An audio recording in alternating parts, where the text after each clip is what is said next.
राधे राधे। श्री हरिवंश राधा वल्लभ लाल की जय हो। पूज्य गुरुदेव महाराज की जय हो। सभी संतों हरिभक्तों की जय हो। जय श्री राधे। आइए आज के 2 प्रश्नों का श्रवण करते हैं जो साधकों ने पूज्य महाराज जी से किए और महाराज जी ने उनका उत्तर दिया। जय श्री राधे। श्री हरिवंश।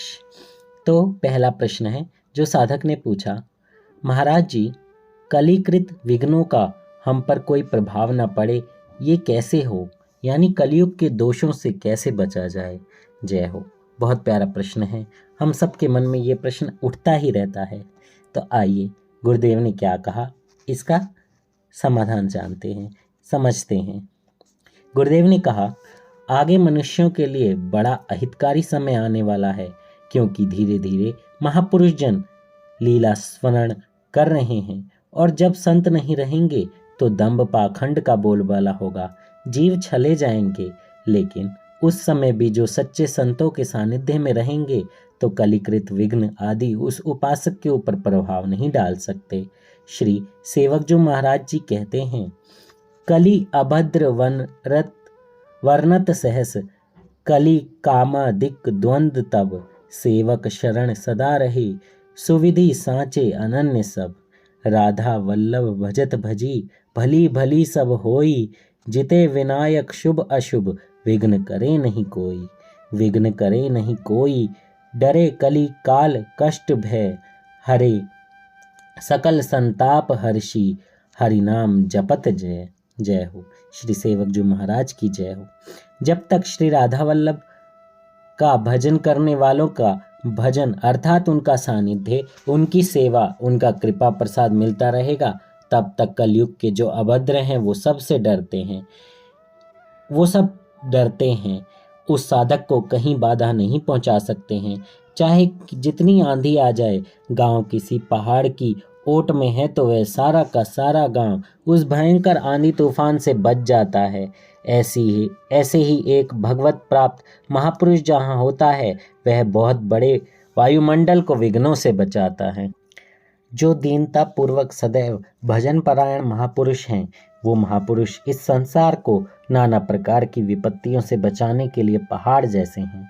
उन्हीं की छत्र छाया में हम जैसे लोग अधर्म आचरण करते हुए भी आनंद से रह रहे हैं।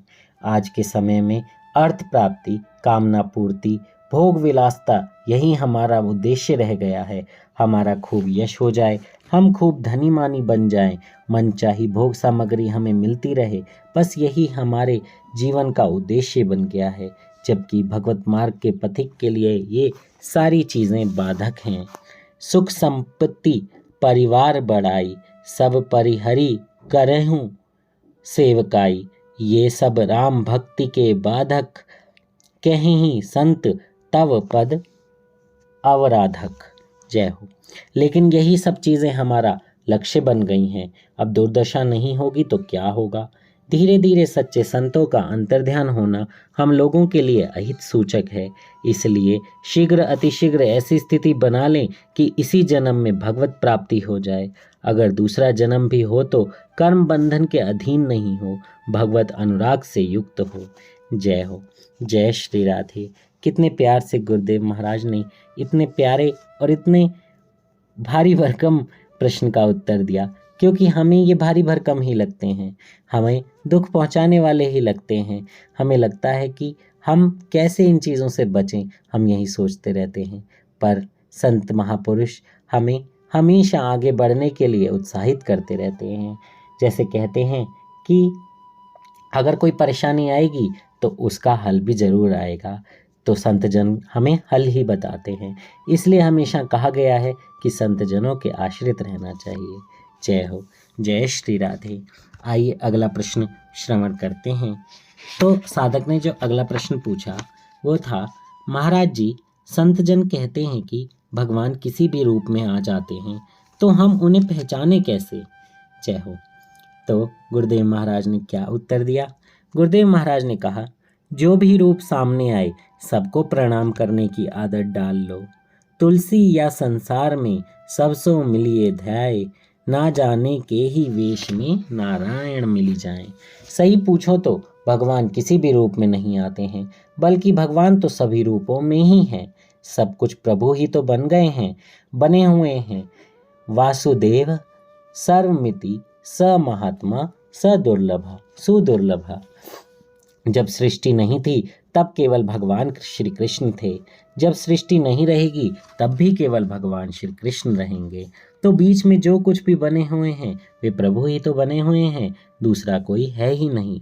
जब तक अज्ञान की दृष्टि है तब तक दूसरा दिखाई पड़ता है। त्रिभुवन जिनकी सत्ता भाव से सुवासित है, सभी प्राणियों के हृदयस्थ ऐसे वासुदेव श्री कृष्ण को नमस्कार है। इसलिए जो भी सामने आए हमारे प्रभु ही इस रूप में हैं, ऐसा मानकर उनको प्रणाम करोगे तो धीरे धीरे दृष्टि बदलने लगेगी और आपको सही मायने में दिखने लगेगा कि प्रभु ही सब रूपों में हैं। जैसे गोस्वामी श्री तुलसीदास जी कह रहे हैं, जड़ चेतन जग जीव जत सकल राम में जानी, बंदउ सबके पद कमल सदा जोरी जुग पानी। समस्त जड़ चेतनात्मक जगत प्रभु का ही स्वरूप है, ऐसा जानकर मैं सबको हाथ जोड़कर प्रणाम करता हूँ। गोपीजन कहती हैं, जित देखूं तित श्याममयी है, सारा जगत श्याम सुंदर ही है, ऐसा गोपीजनों को अनुभव हुआ। अगर आप भी अभ्यास करेंगे तो आपको भी अनुभव होने लगेगा, क्योंकि भगवान ही सब रूपों में हैं। श्री नामदेव जी का चरित्र पढ़कर देखिए। कुत्ता, प्रेत, मुगल सिपाही, उन्होंने सभी में भगवत भाव किया तो वहीं वहीं उन्हें प्रभु के दर्शन हुए।